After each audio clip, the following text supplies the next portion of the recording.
हमारे प्रभु एवं उद्धारकर्ता यीशु मसीह के सर्वश्रेष्ठ एवं अतुलनीय नाम में हिंदी एफएम के सभी श्रोताओं का हार्दिक अभिनंदन। आज दिनांक 5 जुलाई दिन सोमवार सन 2021 का मनन के लिए पाठ। आज का शीर्षक है अकेला ना छोड़ूंगा।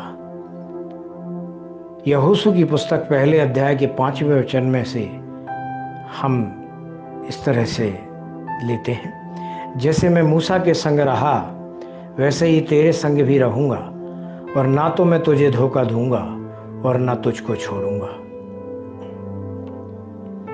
परमेश्वर द्वारा हमें जो महान चीजें दी गई हैं, उनमें से उनकी उपस्थिति का हम में वास करना सबसे महान है। उनकी उपस्थिति के समान कोई अन्य वस्तु इतनी मधुर और शक्तिशाली नहीं है।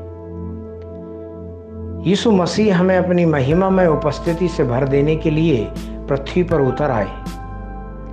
पवित्र शास्त्र कहता है मत्ती 28वें अध्याय के 20वें वचन में, देखो मैं जगत के अंत तक सदा तुम्हारे संग हूं।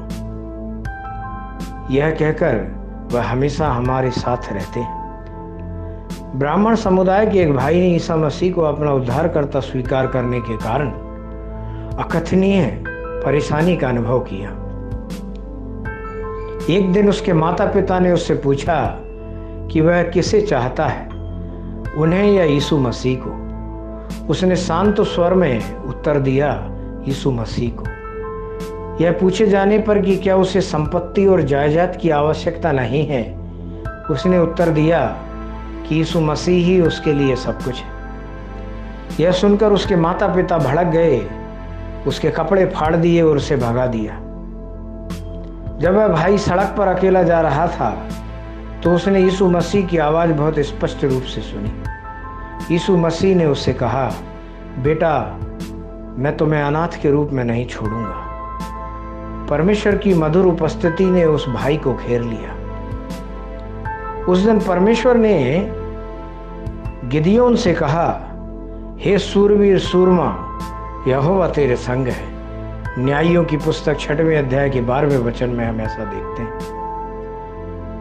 वहीं लूका रचित सुसमाचार उसके पहले अध्याय के 28वें वचन में हम देखते हैं, स्वर्गदूत ने मरियम से कहा, आनंद और जय तेरी हो, प्रभु तेरे साथ है। निर्गमन 3 अध्याय के 14वें वचन में परमेश्वर ने मूसा की ओर देखा और प्रतिज्ञा की, मैं जो हूं सो हूं। वही परमेश्वर कभी नहीं बदलते और सामर्थ्य रूप में आपके साथ रहते हैं। इसलिए मजबूत बने और सारी थकान को दूर करें और तरोताजा बने रहें। परमेश्वर आपके द्वारा महिमामय कार्य करेंगे। राजा दाऊद ने जान लिया कि परमेश्वर उसके साथ है। उसने यह कहकर खुद को मजबूत किया कि वह टलेगा नहीं, क्योंकि वह हमेशा प्रभु को अपने सामने रखता है। चूंकि उसे यह एहसास था कि उसका चरवाहा परमेश्वर उसे कभी नहीं छोड़ेगा, इसलिए वह आनंद से कहता है, चाहे मैं घोर अंधकार से भरी हुई तराई में होकर चलूं तो भी हानि से न डरूंगा, क्योंकि तू मेरे साथ रहता है। तेरे सोंटे और तेरी लाठी से मुझे शांति मिलती है। भजन संहिता 23वें अध्याय के 4 वचन में हम इस तरह से देखते हैं। इस प्रकार और बलवंत उसने महसूस किया। परमेश्वर अंत तक दाऊद के साथ रहे और उसका मार्गदर्शन किया, और उसी तरह वे आपका भी मार्गदर्शन करेंगे। ध्यान करने के लिए आज जो वचन लिया है मरकुस 16वें अध्याय के 20वें वचन से, जहां इस तरह लिखा है, और उन्होंने निकलकर हर जगह प्रचार किया और प्रभु उनके साथ काम करता रहा, और उन चिन्हों के द्वारा जो साथ साथ होते थे वचन को दृढ़ करता रहा।